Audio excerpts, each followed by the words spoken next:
Article 2, Section 3, Common Interpretation by William P. Marshall and Shai Krishnam B.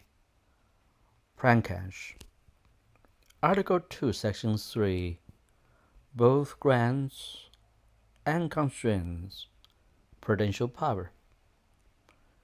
This section invests the President with discretion to convene Congress on extraordinary occasions, the power that is being used to call the chambers to consider nominations, war, and emergency legislation. It further grants the President the authority to adjourn Congress whenever the chambers cannot agree when to adjourn, a power that no president has ever exercised. Section 3 imposes obligations on the President that are varied and significant. The President must provide information on the State of the Union from time to time. They seem to require the President to share information with Congress. The President shall recommend measures to Congress, a soft duty that necessarily ceded discretion. The President shall receive all foreign ambassadors, a duty that many suppose grants presidents authority over whether to recognize the foreign nations and their governments. The President shall commission all the officers of the United States, a clause that forces the President to authenticate the standards of federal officials. Finally, and most significantly, Section 3 contains the Fiscal Execution Clause, commonly known as the Take Care Clause. The Take Care Clause is arguably a major source of prudential power because it seemingly invests the office with a broad enforcement authority. Yet at the same time, the provision also serves as a major limitation on that power because it underscores that the executive is under a duty to faithfully execute the laws of Congress and not disregard them.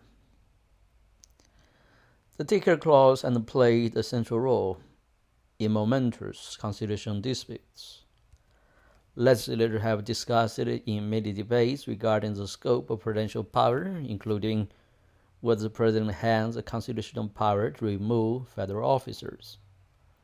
Two presidents, Andrew Johnson and William Clinton, were impeached by the House, at least in part, for allegedly violating their Take Care Clause duties. Famous Supreme Court cases like Youngstown, Shates, and Tube versus Sawyer, 1952, and Mears versus United States, 1926, relied upon particular claims about the clause. More recently, the clause played a central role in the debates and litigation surrounding President Barack Obama's enforcement of federal immigration laws.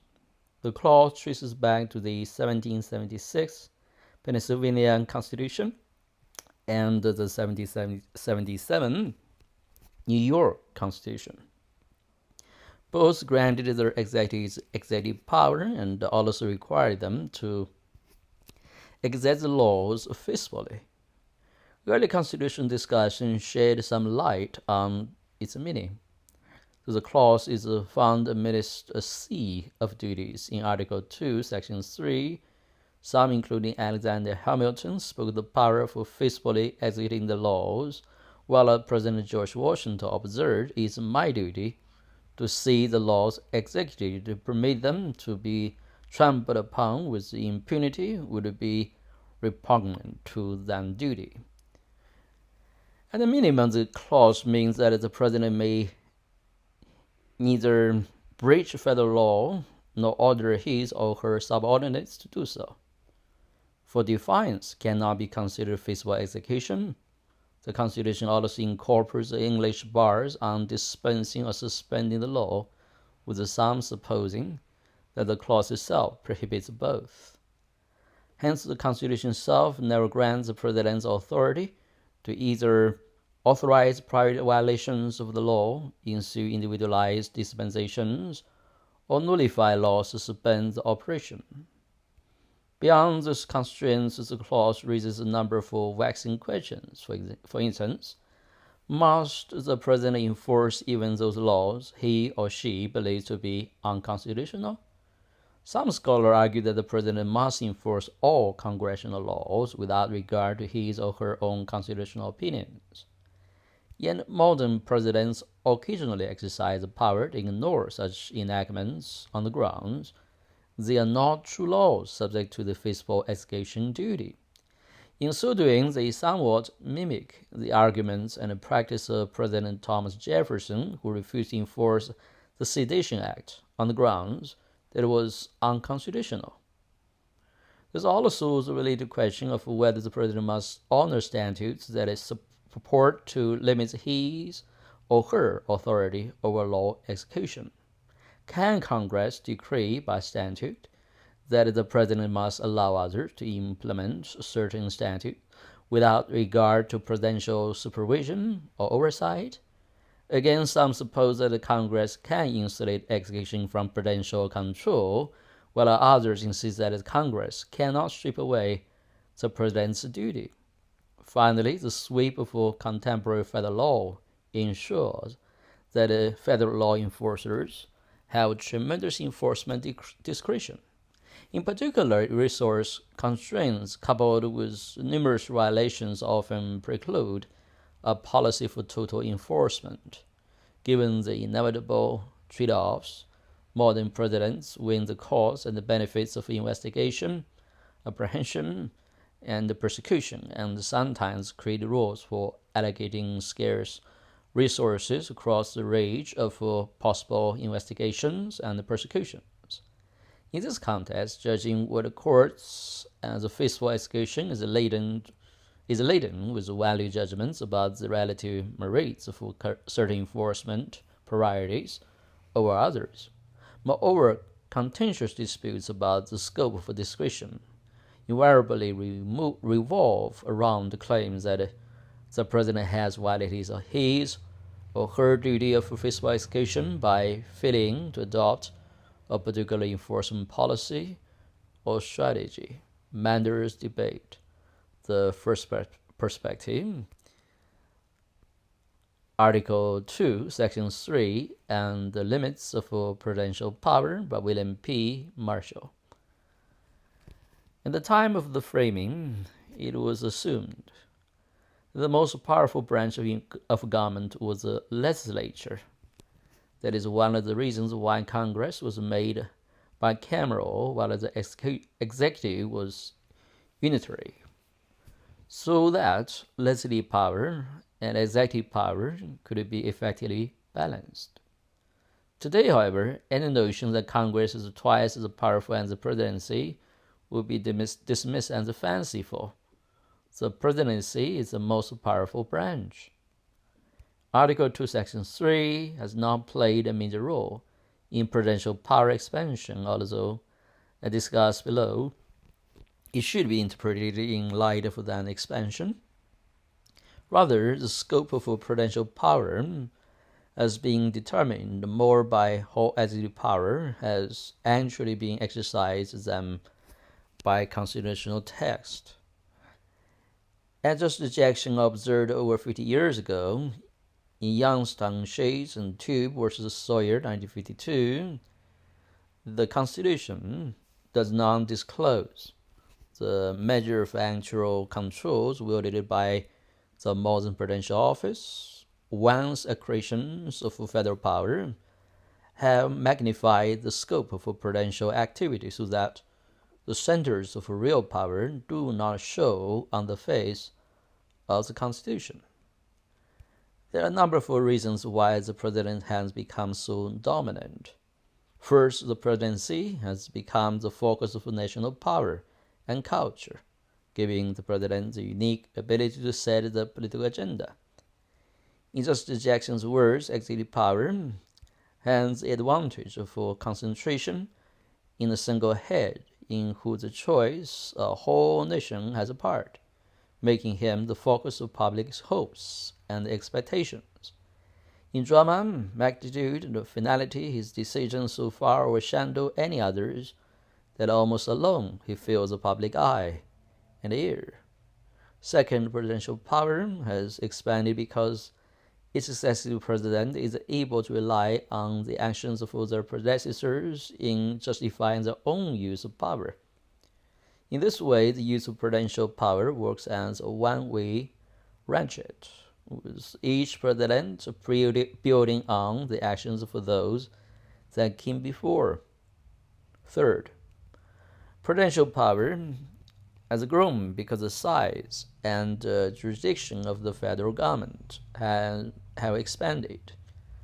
The president directs administrative states that oversees everything from prescription drugs to smokestack emissions to college sports, and from economic developments to workplace safety to national parks management. As a result, the president has the ability to make decisions that reach almost every aspect of American life. Further, as the head of the federal government, the presidents have unparalleled resources to use in advancing their political agenda. This includes access to military and civilian intelligence, the expertise and assistance for countless federal agencies, and the command of the most powerful military in the world. No other branch has such resources and disposal. Fourth, presidential power has expanded because the need for exigent decision-making in the modern world. The suddenness with which contemporary events demand government response inevitably invests power in the only branch capable of reacting immediately, the executive. Fifth, presidential power has increased because of the changed nature of politics. In the current political environment, those elected to Congress often see their political duty as supporting their party rather than protecting their institutional concerns as legislators. For that reason, many are unwilling or unable to check the president's power when their party is in the majority. Further, paradoxically, contemporary politics has served to increase presidential power even when the presidency and the Congress are controlled by different parties. In those circumstances, Congress has at times so rigidly opposed the president's agenda that the presidents have been able to claim that their use of unilateral executive power is necessary to overcome Congress's obstructionism. It's against this recognition of presidential power dominance that the dispute ensues raised by Section 3, and particularly the Take Care Clause, should be analyzed. Given that the Constitution was designed to allow branches to check other branches, one should be cautious interpreting particular provisions in a manner that would end to the current imbalance. Some have argued, for example, that the Take Care Clause should be interpreted to prevent the creation of independent agencies because protecting the officers in those agencies from removal and will by the president interferes with the lander's ability to execute the law and they see fit. But given the scope and the breadth of the administrative state, there are often strong reasons for insulating particular agencies from political control in order to foster independent, nonpartisan decision-making. Concerns with centering too much power in the presidency also arise in relation to whether presidents must comply with and defend laws that they believe are unconstitutional. Some contend that the Take Care provision grants presidents wide discretion to disregard laws that they believe are unconstitutional, even when there are substantial arguments to the contrary. Others suggest that the presidents may only refuse to comply with or defend laws when there is absolutely no credible constitutional defense of those provisions. Given that reasoned constitutional interpretation varies so widely, the latter may be the better route. Otherwise, presidents may be able to end around the actions of Congress too easily.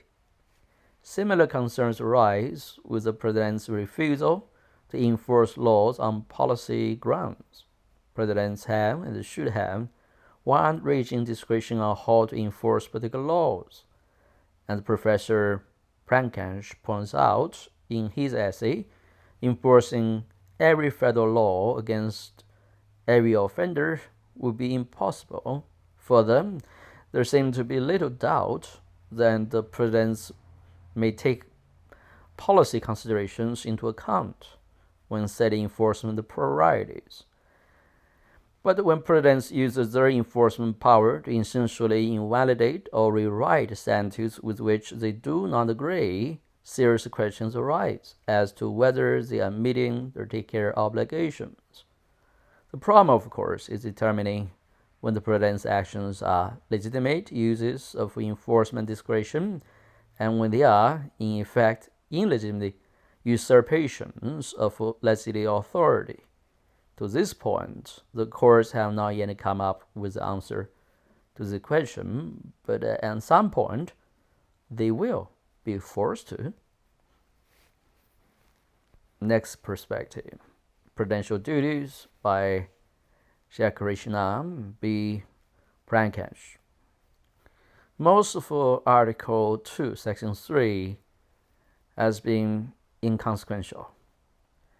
Yet there are notable changes in practice and that bear on that section. Despite the State of the Union clause, the executive is increasingly unwilling to share information with the Congress, citing executive privilege, the right to keep secrets from the courts and Congress, endorsed by the Supreme Court, United States versus Nixon, 1974.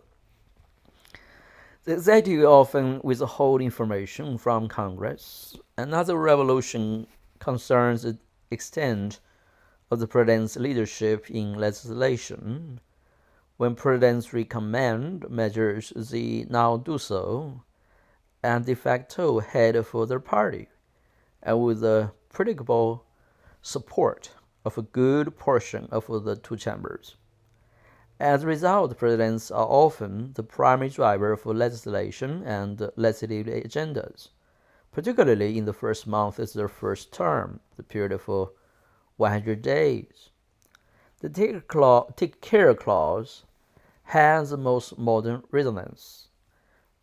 By virtue of its executive power, the president may execute federal laws and control executive officers who execute those laws.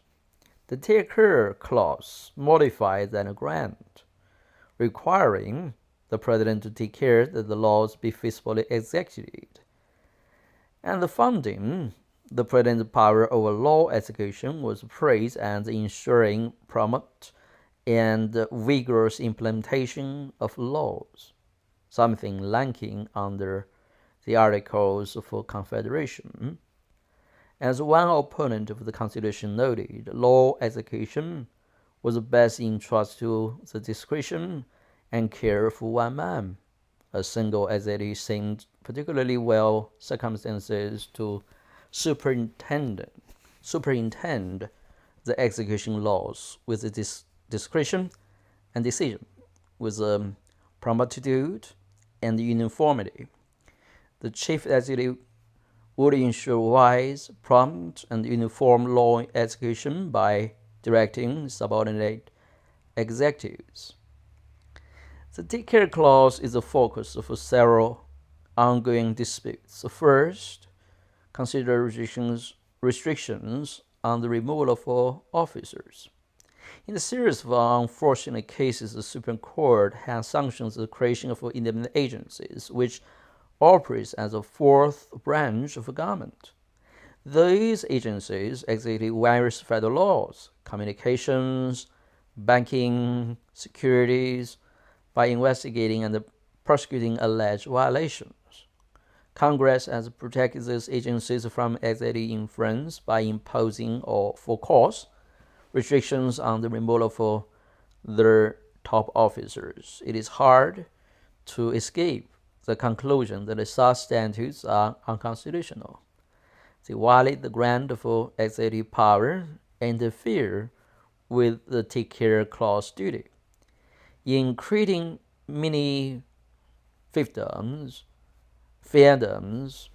Congress has essentially stripped away the president's executive power and granted to those agencies. Moreover, Congress has erected statutory obstacles, making it rather difficult for the president to judge whether the law is being feasibly executed. Second, there are continuing disagreements about whether the president must abide by, defend, and enforce laws that it regards as unconstitutional. Presidents sometimes declare that because they believe parts of law to be unconstitutional, they will ignore those provisions. Some scholars have argued that the Take Care Clause prohibits the president from refusing to honor, defend, and enforce federal laws. Once the bill becomes law, the president must enforce it. A contrary and better view supposes that unconstitutional laws are void from the beginning, and thus not subject to the clause.